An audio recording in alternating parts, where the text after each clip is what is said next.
On Capitol Hill today, a judicial confirmation hearing turned tense as a Republican senator sharply criticized two of President Biden's nominees, accusing them of issuing lenient sentences and holding radical political ties. Reporters swarm the corridor as the nominee arrives.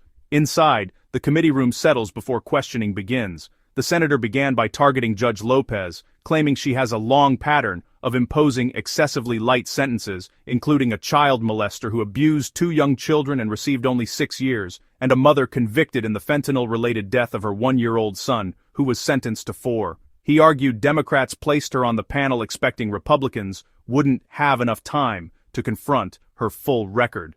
Judge Lopez, I'm going to quickly note there's a reason the Democrats have scheduled you on this panel, because you have a long pattern of sentencing criminal defendants to egregiously light sentences, including one child molester who molested a 4-year-old and 9-year-old, and you sentenced him to only 6 years in prison, including, as we heard before, one woman who was responsible for killing her 1-year-old son, who was coated in fentanyl. His pajamas were coated in fentanyl. His sheets were coated in fentanyl. You could have sentenced her to 30 years. You sentenced her to only 4 years. It's an egregious pattern, but the reason you're put on this panel is the Democrats know that most Republicans will not have time to question you about that terrible record, because your colleague on this panel, her record is even worse. Ms. Campbell, I will say I have seen some astonishing nominees from this administration, but I have to admit your record takes the cake. A judge should not be a political activist. Your record demonstrates to me a long history of being a political activist, but not just an activist who affiliates with extreme and radical organizations. Now, when Senator Grassley asked you about the Workers' Dignity Organization, you gave, I think, deliberately misleading answer. You said you did not represent them, and that convinced Senator Grassley not to continue on that line of questioning. You have been a legal advisor to that organization since 2013. That is what you have publicly printed on your AVO biography. It is what has been described in the Tennessee Bar Association when you were nominated. It explicitly says she served as a legal advisor for local workers' rights nonprofit Workers' Dignity. Now, why is it you're distancing yourself from them? The reason is because they are utterly radical. If you look at this group that you've served as the legal advisor for over a decade, this is an openly Marxist organization. This is a communist organization. Now, those words are not said lightly. According to their own characterization of their views,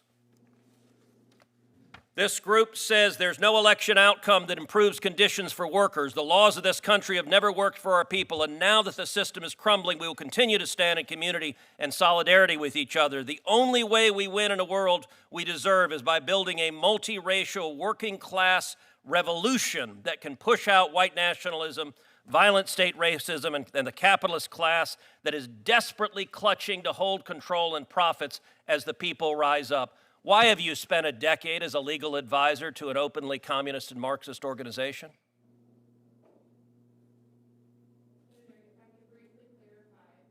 I don't think your microphone's on. I apologize, Senator.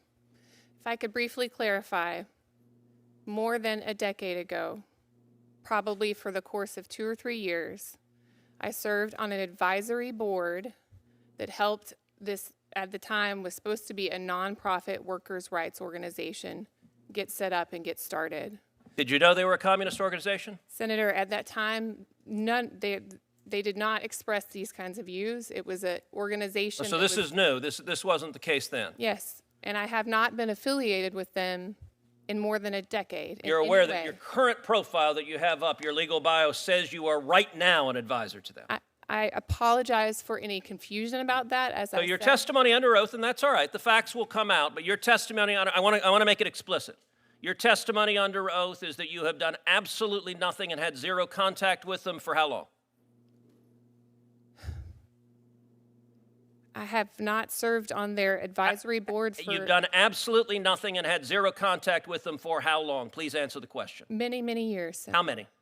I don't know, sitting here today. It's been many years. If you look at other statements from this organization, because they are radicals, They are radicals. If you look also, this is the same group in 2020. They called for abolishing ICE, abolishing prisons and detention centers, and abolishing the police.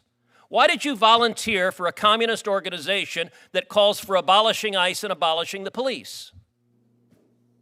Senator, I have never seen these comments before. You didn't know who you were volunteering for? I was not a volunteer for them at that You were a legal advisor. Were you paid? No, I was Then not. you were a volunteer. If you volunteered to be a legal advisor, you were a volunteer. Why did you volunteer? Do you support abolishing ICE? Senator, at this time, Do you support abolishing ICE? I do not, Senator. Well, it's amazing because a minute ago you also told Senator Graham that the Tennessee Immigrant and Refugee Rights Coalition that has a manifesto calling for abolishing ICE, you said you had nothing to do with it, which is fairly astonishing because on page 3 of their manifesto, they thank you by name for what they say.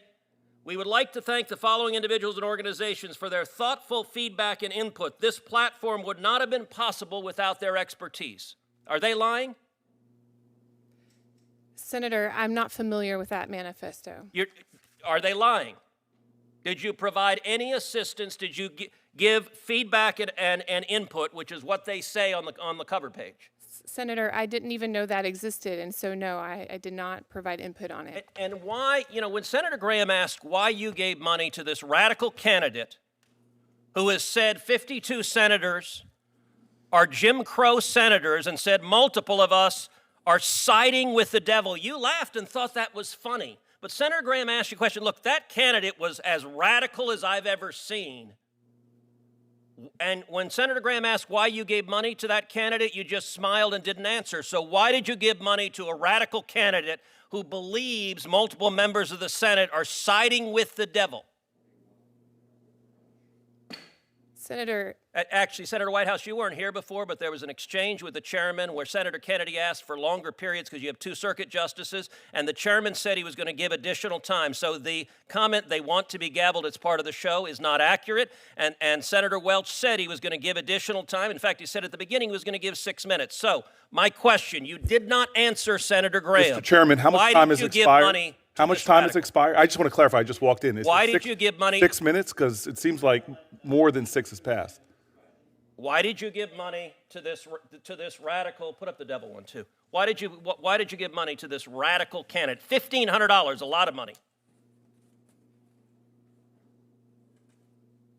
That's a question. Senator, again, I'm not familiar with these comments. Why did you give money to this radical candidate? What? Could you let her answer the question, please? I'm not familiar with these comments, and Why did you give money to her? That's the question. You're not going to answer? You're refusing to answer why you gave money to her. Senator, I'm not familiar with these That's not an answer. My answer is, why did you? What is the affirmative reason? You gave $1,500. There was something you saw in her that you said, this needs $1,500. Why? Please answer that question. Time has expired. Would you please ask the witness to answer the question? She's refusing to answer it. It's indefensible, but answer. Was there any reason? Or you just give $1,500 to anyone? Senator, your time has expired. I would like her to answer the question. And you said she could answer the question. She has refused to do so multiple times. Please answer the question, Ms. Campbell. She answered the question. No, she did not. She said she didn't know those comments. That's not why she gave the money. Senator. Can I ask you why she gave the money? No. You don't know because she hasn't answered. Are you going to answer, Ms. Campbell, or does this committee not deserve to know why you gave money to a radical who says we are aligned? Mr. Chairman, I have a lot of other senators have busy days. Can we get on with the next person? So you don't want an answer to the question either, Senator Booker? I just want to say for the Are you able to answer the record, question, Ms. Campbell, or do you believe this committee doesn't deserve an answer to that question? Mr. Chairman, So you're silent. You're floor? just refusing to answer. Who's next? The senator's time has expired. If the senator doesn't like the answer, he can It's take not it an into answer. She account. sat there silently and has not spoken. That is, by definition, not an Senator answer. from Senator's harshest remarks were aimed at nominee Ms. Campbell, saying her background was the most astonishing he's seen from the administration and accusing her of acting more like a political activist than a judicial candidate. According to the senator, Campbell had served for years as a legal advisor to a workers' rights group he characterized as openly Marxist and communist. He cited the organization's public statements calling for a multiracial working-class revolution, the dismantling of what it called the capitalist class, and the abolishment of ICE, prisons, and police. When questioned, Campbell disputed her current association with the organization, saying she served only briefly on an advisory board more than a decade ago before the group allegedly embraced radical positions. She insisted she has had no involvement with them for many years.